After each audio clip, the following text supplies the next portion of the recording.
This book, The Way In, has a long circuit poem in the middle, which takes its bearings from a poem of Edmund Spenser's called Cullen Clout's Come Home Again. And in that poem, Cullen Clout travels to London and back to North Cork, where Spenser lived for 20 years, writing all of the poems for which we know him. And he complains about what he's seen in London and complains about being back, and he talks to his friends about it. So it's a poem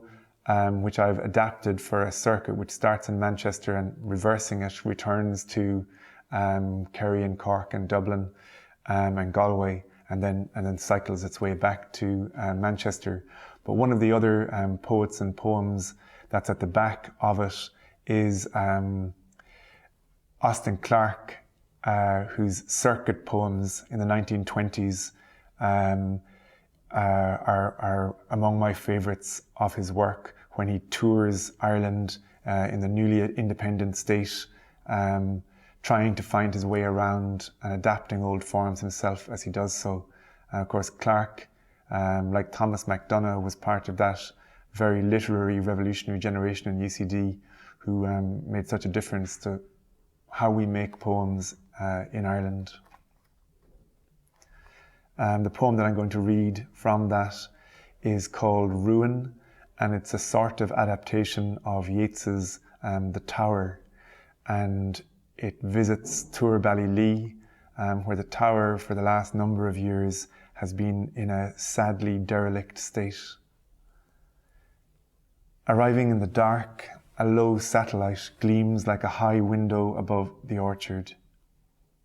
It has ideas about how things are, and once in a blue moon, returning, not sure where I am, things glitter and twinkle with an underwater look, every high wall legible as crevice, foxhole, breathing space, so nothing seems for an instant outside its pale and wholly comprehending mouth,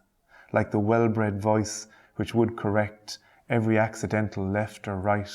until I start to make out by its light the overgrown entrance to the house, summer retreat turned safe house and symbol. Hard, escaping the swim of work, not to fall for its big picture,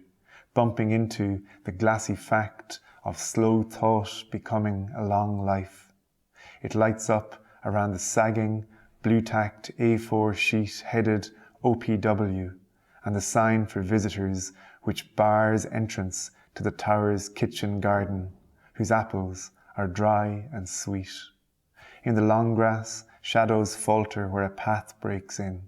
flattened stalks unbending, the matted way dipping every so often to the brown river no one steps in. It brought us here, the satellite. It might last forever, a sort of Anglo-Norman, laying down a route for which the old map is no help,